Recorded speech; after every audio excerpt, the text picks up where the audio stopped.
bienvenue dans cette nouvelle vidéo sur les écritures courantes. Cette fois, je vais traiter le thème des acquisitions d'immobilisation.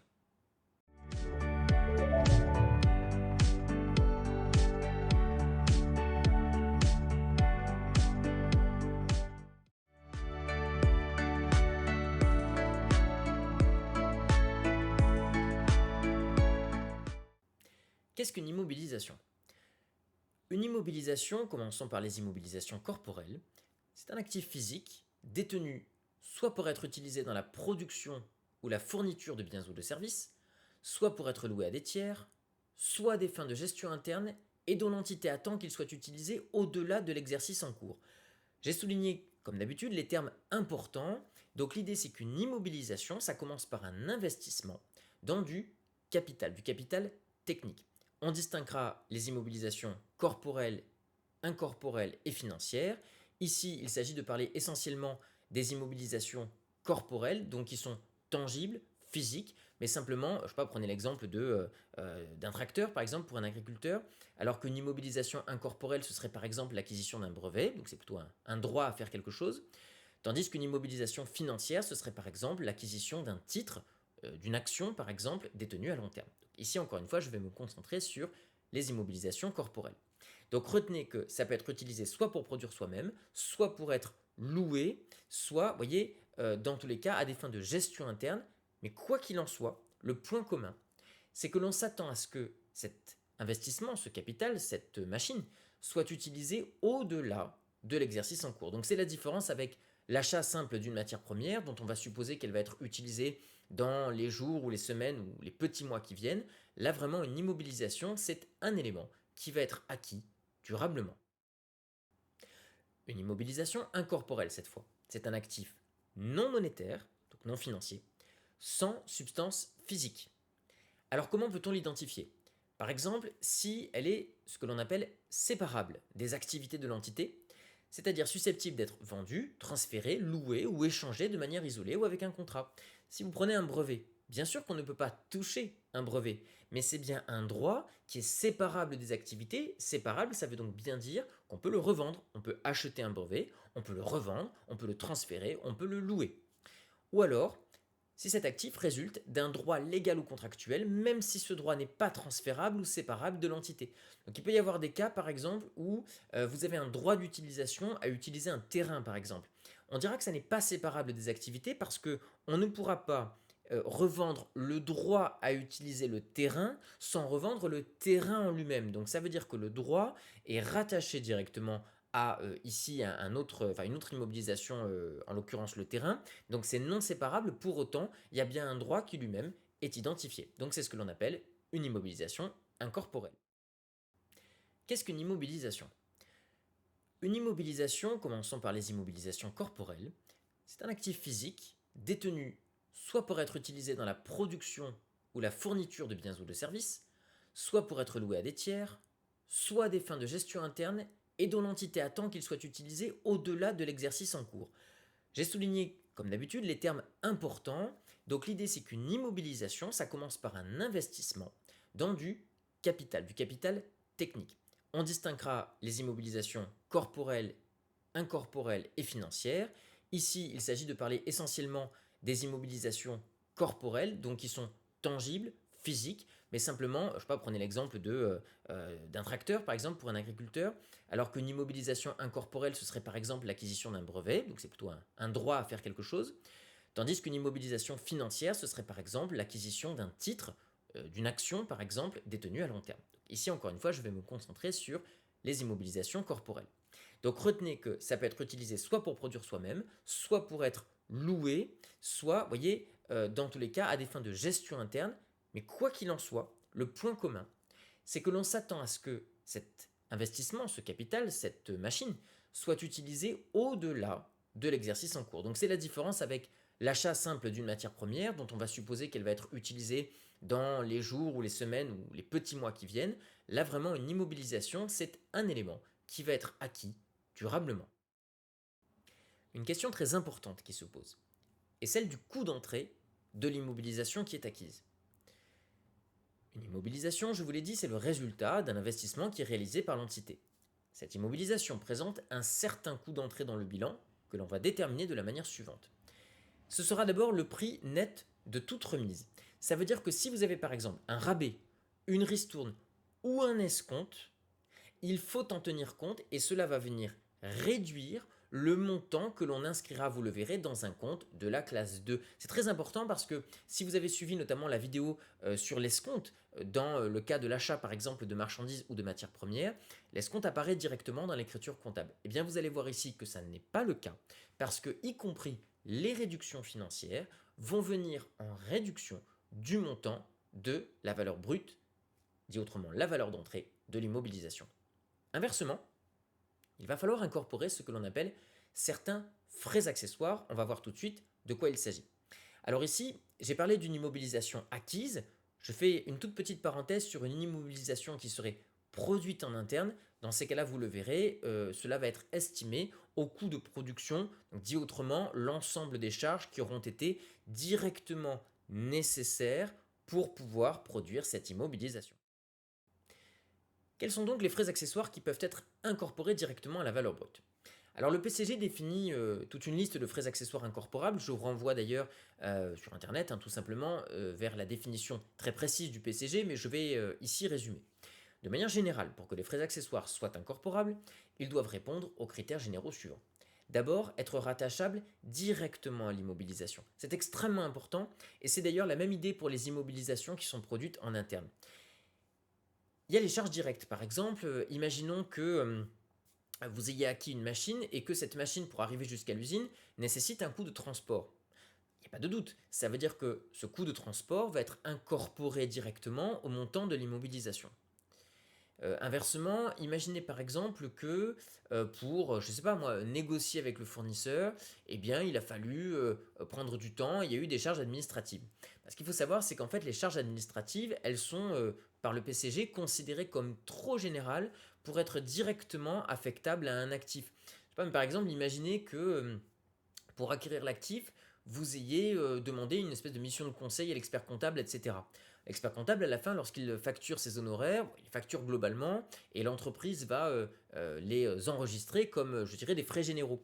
Et donc, on ne peut pas, comptablement, je parle bien en comptabilité générale ou financière, on ne peut pas prendre une partie de ces frais généraux et les incorporer au montant de l'actif. Que l'on se comprenne, nous sommes en comptabilité générale ou financière, pas en comptabilité analytique. Si on était en comptabilité analytique, on pourrait faire ce que l'on veut. Ici, on parle bien de comptabilité générale. Donc, on respecte le droit.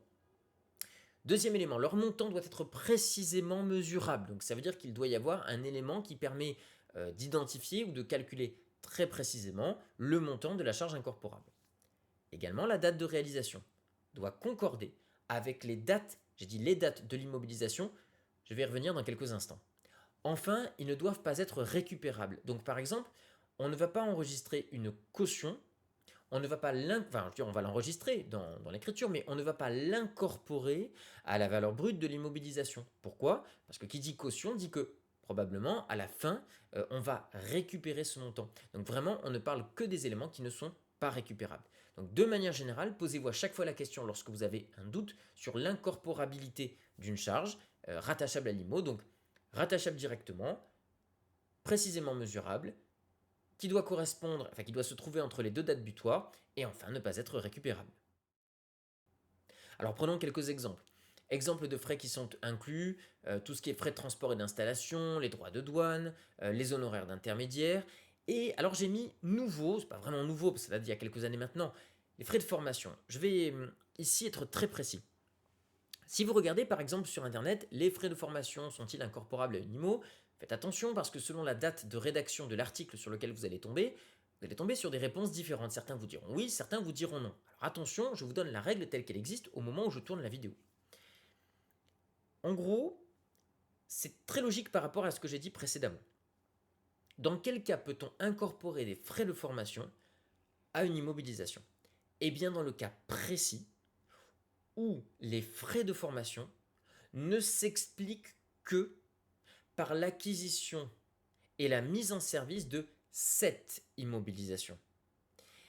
Imaginons par exemple que votre entreprise fasse l'acquisition d'un camion de transport, un poids lourd, et que dans votre entreprise, personne ne dispose d'un permis poids lourd. C'est un peu embêtant, mais admettons. Vous allez donc devoir former quelqu'un.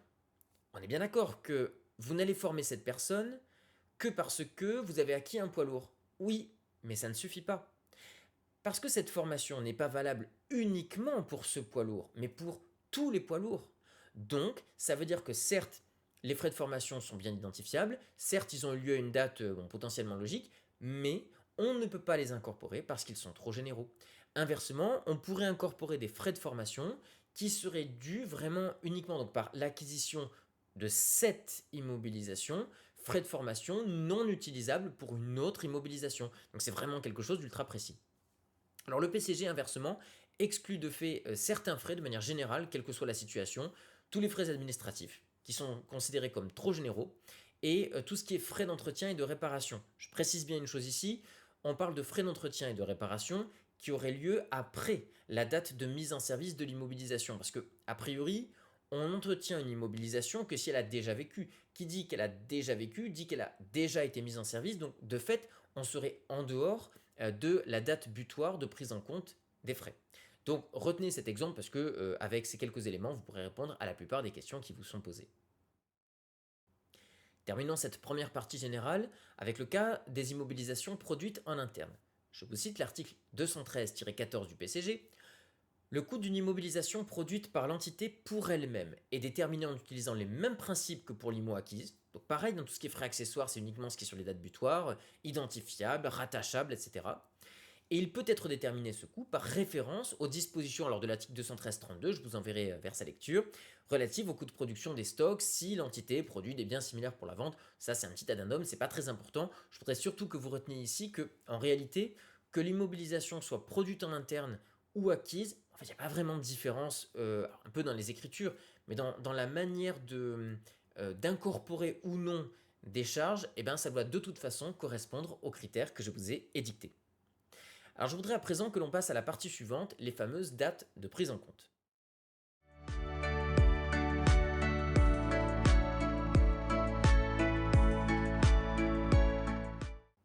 Commençons logiquement par la date initiale de prise en compte des frais. Donc ça veut dire que tout frais qui aurait lieu avant cette date initiale ne peut être incorporé. Encore article 213-10 du PCG. Les coûts sont attribués au coût de l'immobilisation à compter de la date à laquelle la direction a pris et justifié au plan technique et financier la décision d'acquérir l'IMO ou de la produire en interne et démontre qu'elle générera des avantages économiques futurs. C'est très précis. Donc ça veut dire qu'en fait, dans la plupart des énoncés, on vous dira juste date d'acquisition, date de mise en service. D'accord. Mais si vous êtes devant un examen de comptabilité un peu approfondi, typiquement, on pourrait aller vous chercher sur ces éléments. Ça pourrait arriver. Donc retenez bien que, très précisément, c'est d'abord une décision, la date. Donc c'est à partir du moment où la direction a acté l'acquisition d'une IMO. Alors c'est pas toujours facile à tracer, mais ça peut être un mail, une décision en assemblée générale, peu importe, tout élément qui fait foi.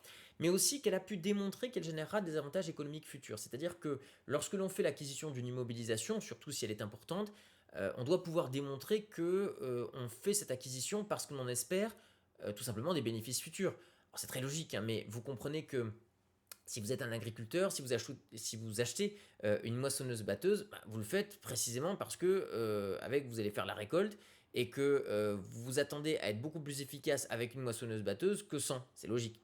Si vous êtes une entreprise et que vous faites une installation industrielle, en gros, l'idée, c'est de dire, vous faites cette installation pour produire plus ou produire mieux. Donc, c'est pas très compliqué de démontrer les avantages économiques futurs, mais enfin, cela fait partie des critères qu'il faut connaître parce que cela permet de bien définir la date initiale de prise en compte des frais. Article suivant, 213-12. Les coûts cessent d'être activés lorsque l'immobilisation est en place et en état de fonctionner selon l'utilisation prévue par la direction. C'est très important, ça veut donc dire que la date finale, c'est la date à partir de laquelle l'immobilisation est réputée être mise en service et qu'elle fonctionne comme c'était attendu.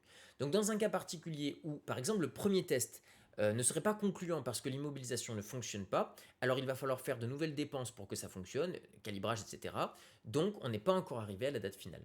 Par contre, imaginons un cas où l'immobilisation fonctionne, mais ne fonctionne que quelques jours, et qu'au bout d'une semaine, elle tombe en panne, et qu'il va falloir faire de nouveaux réglages, etc.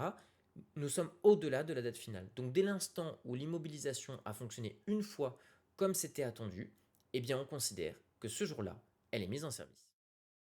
Citons enfin l'article 213-9. Sous certaines conditions, les frais financiers, en fait grosso modo les intérêts, peuvent être inclus au coût d'acquisition de l'immobilisation. Alors là encore, ça peut s'expliquer si vous avez bien en tête les critères selon lesquels on peut incorporer des frais à une immobilisation. D'abord, un actif éligible. C'est un actif qui exige une longue période de préparation ou de construction avant de pouvoir être utilisé ou vendu. Ça, c'est le premier point. Deuxième élément, ils ne sont pas incorporables, ces frais financiers, si les emprunts sont trop généraux. Qu'est-ce que ça veut dire? Là encore, c'est une application logique des critères que nous avons explicités. Si vous faites un emprunt spécifiquement dédié à l'acquisition d'une immobilisation et pas autre chose, alors déjà on peut dire qu'effectivement cet emprunt il est affecté, donc il est directement rattachable à l'immobilisation. Attention, je parle bien évidemment uniquement des frais, donc je parle des intérêts, pas du capital évidemment. Mais donc les intérêts peuvent être incorporés, mais pas tous les intérêts. Uniquement les intérêts qui vont, je dirais, être rattachables à la période comprise entre les deux dates butoirs, c'est-à-dire la date initiale de prise de décision et la date finale de mise en service. Donc, nous pourrons, je vous le montrerai, enregistrer une écriture, potentiellement le jour de la mise en service, où on va venir transférer ces frais financiers sur cette période-là, que l'on va directement incorporer au coût d'acquisition de l'immobilisation.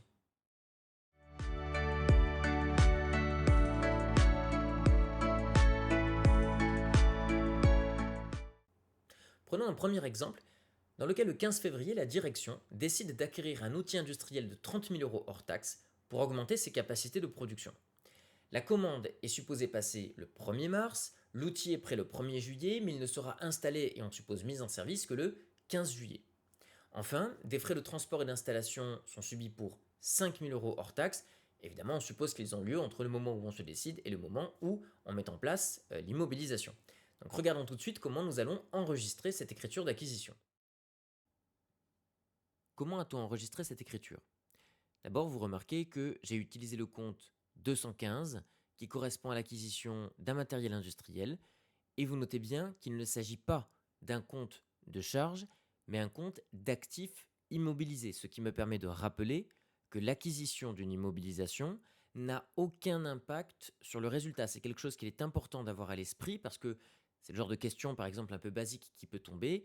On vous fait acquérir une immobilisation et on vous demande quel est l'impact sur le bénéfice. Eh bien, la réponse est aucun. C'est d'ailleurs vrai, y compris des charges incorporées. Remarquez le montant que j'ai mis pour cette acquisition. J'ai mis 35 000 euros.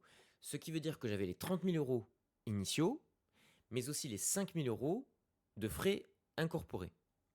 Et bien donc il faut savoir que même si ce transport correspond en soi à une charge, et bien comme cette charge est directement incorporée au montant de l'immobilisation, en fait ça n'a plus une nature de charge, elle prendra elle-même la nature de l'immobilisation, donc dans tous les cas, il n'y aura pas d'impact sur le résultat. Pour ce qui est de la TVA, alors j'ai pris classiquement une TVA à 20%, soit ici 7 000 euros, et j'ai utilisé, faites attention, le compte 44 562. Donc c'est bien une TVA déductible. Mais si vous avez l'habitude de la TVA déductible sur les charges, vous avez utilisé le compte 44 566. Retenez, c'est un moyen mnémotechnique. 44 566 pour des charges, 62 pour des immobilisations. Enfin, j'ai supposé ici que le paiement se faisait à crédit, donc plus tard. J'ai utilisé le compte 404. Donc faites bien attention. 401, c'est le fournisseur classique lorsque l'on achète des biens et des services. En revanche, on utilisera le compte 404 lorsqu'il s'agit typiquement d'un fournisseur d'immobilisation. Enfin, pour ce qui est du libellé, eh bien ici j'ai choisi le libellé réception d'une facture d'acquisition d'immobilisation. Dans ce deuxième exemple, on va reprendre le même énoncé. On va supposer que l'entreprise a contracté deux emprunts.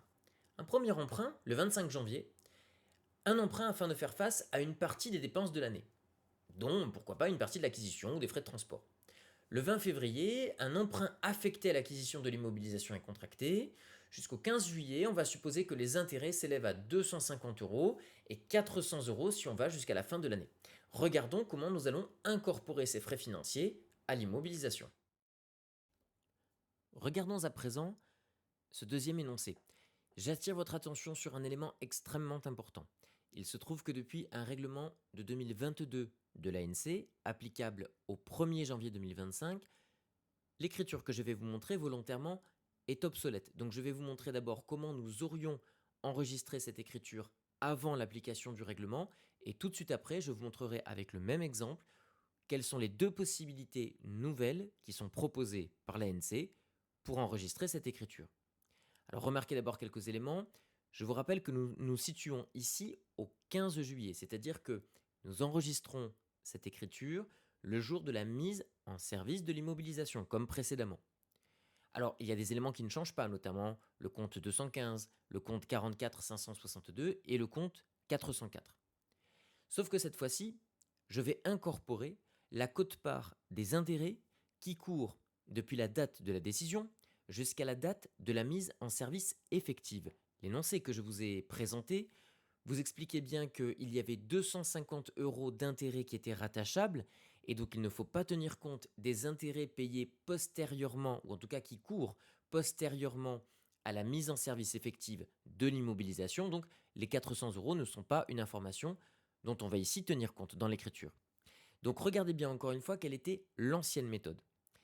J'incorpore directement les 250 € dans le montant hors taxe de l'immobilisation, mais en contrepartie, j'aurais utilisé le compte 796 transfert de charges financières. Ce qui veut dire que le jour où je vais payer les intérêts, je vais bien payer, en tout cas, je vais bien déclarer l'ensemble des intérêts avec le compte de charge 661 que j'aurais mis au débit.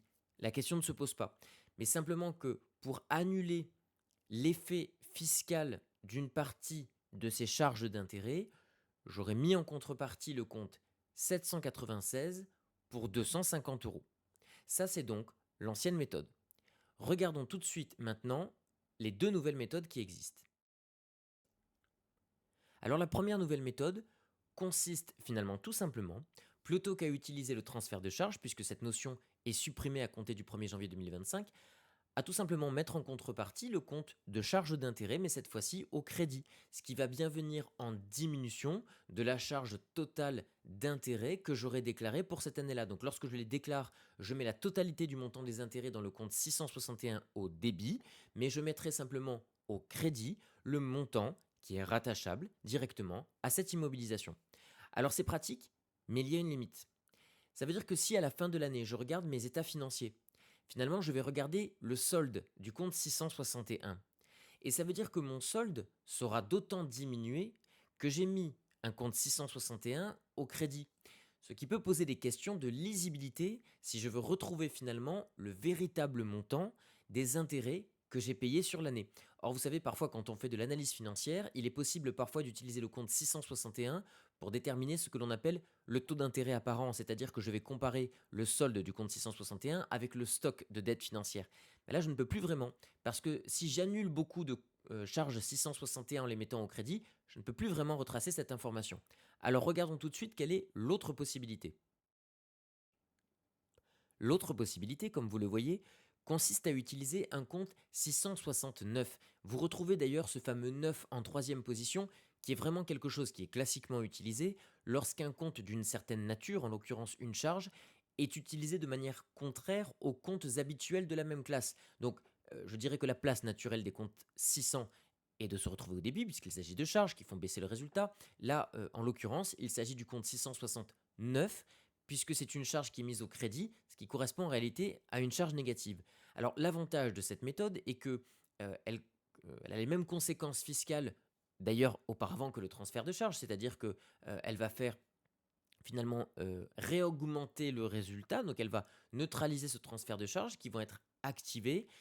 Par contre, par rapport à la méthode précédente, elle a l'avantage de ne pas venir diminuer à la fin de l'année le solde du compte 661, ce qui permet de continuer de tracer l'information. Alors, à l'heure où je tourne cette vidéo, je n'ai pas encore l'intitulé du compte 669. La vidéo sera peut-être mise à jour plus tard, mais à la limite, si vous tombez sur cette vidéo et que vous avez un PCG vraiment extrêmement nouveau, peut-être que le terme aura été utilisé d'ici là, donc regardez dans votre PCG.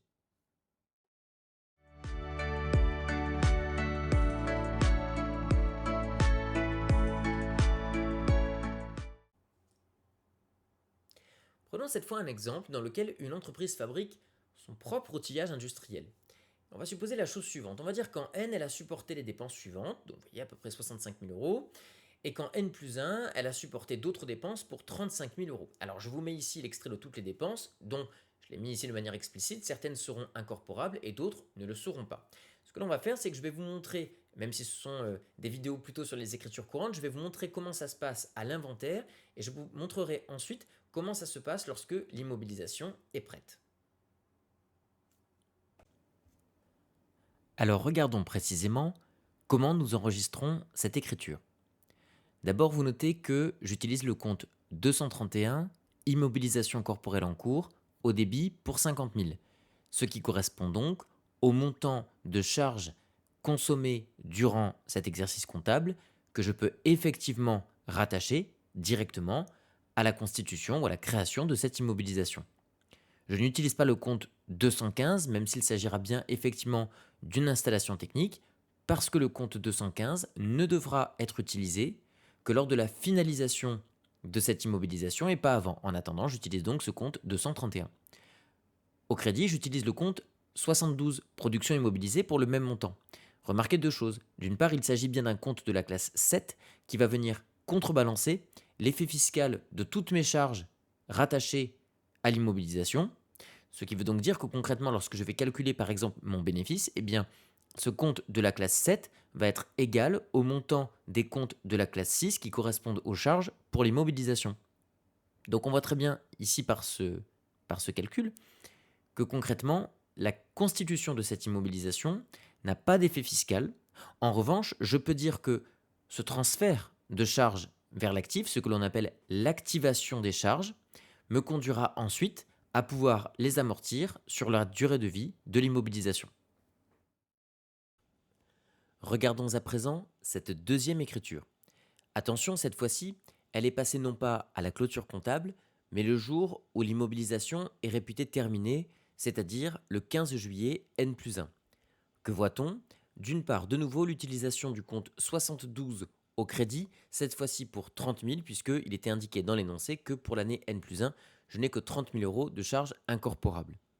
Donc ce montant va venir s'ajouter aux 50 000 euros qui avaient déjà été enregistrés dans le compte 231, immobilisation corporelle en cours. On voit que nous le mettons ici au crédit, puisque l'année précédente, il avait été mis au débit lorsque l'on activait les charges. Cette fois-ci, on va transférer le montant qu'il y avait dans le 231, donc on va le solder en le mettant au crédit, ce qui va le vider. Et nous allons mettre ces 50 000 euros dans le compte, cette fois-ci 215. On peut utiliser le 215 parce que à cette date, l'immobilisation est considérée terminée. Et c'est à partir de cette date, ou en tout cas de la mise en service, on suppose ici que c'est le même jour, que cette immobilisation va pouvoir être amortie normalement.